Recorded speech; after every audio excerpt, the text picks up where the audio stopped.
Rev up your engines! Today I'm starting a new segment. Every Thursday I'm going to answer one of the viewers' questions and make an entire video on that question. And today's question comes from Charles737. Charles says, Scotty, you talk about 4-cylinder engines, 6-cylinder engines, and 8-cylinder engines.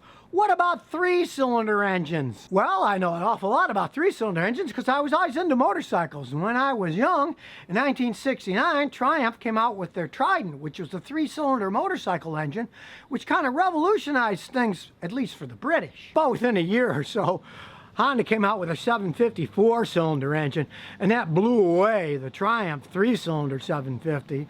So it's a very short-lived amount of speed for Triumph, but it's kind of the end of the line too. The company soon went bankrupt. But decades later, Triumph came back, and now, 2018, they have the Triumph Speed Triple. That's a 3-cylinder engine. It puts out 140 horsepower. And for only driving on 2 wheels in a vehicle that weighs maybe 500 pounds, that's a lot of power. Now in car engines, 3-cylinder engines in the past got a really bad rap because they didn't have much power. The first really big one sold in the United States was the Geo Metro. That had a 3-cylinder engine made by Suzuki that was 1.0 liter. But that little Suzuki engine, it only put out 55 horsepower.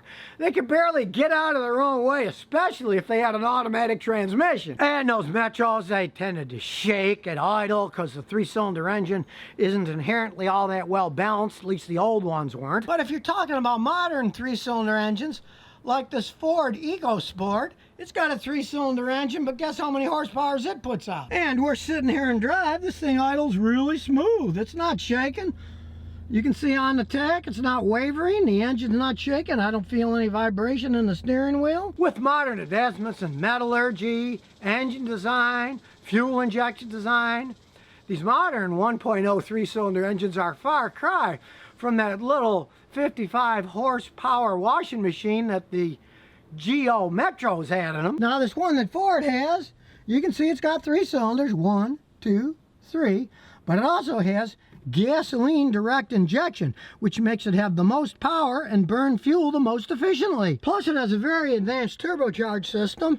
Here's the intercooler here to cool the air so it works more efficiently. So it can put up horsepower when you need it, but when you don't, and the turbo doesn't kick in, you get a lot better gas mileage. Now you might think, hey, what do Americans know about 3-cylinder engines? They're never that popular.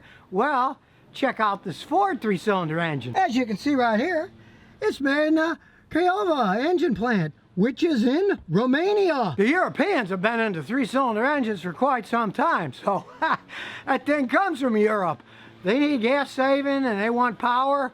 They've been messing around with that stuff for a long time, so this isn't just some brand new thing that Ford came up with. They took an already existing technology and made it better. With a smaller engine, you can fit it into a smaller space, so the vehicle's going to weigh less, and you're going to get better gas mileage and much better handling, because the less an engine weighs, the less weight it has to pull itself. As such, a 3-cylinder engine is fighting against the law of diminished returns. If you keep making engines bigger, they weigh more, then they need more power to pull themselves. And since this is the Thursday segment where I answer a viewer's question, place your own question on the YouTube comments below, and I'll pick the best ones to make a single video to answer your questions. And where else can you find a guy with 50 years experience of fixing cars to answer your own question with a video?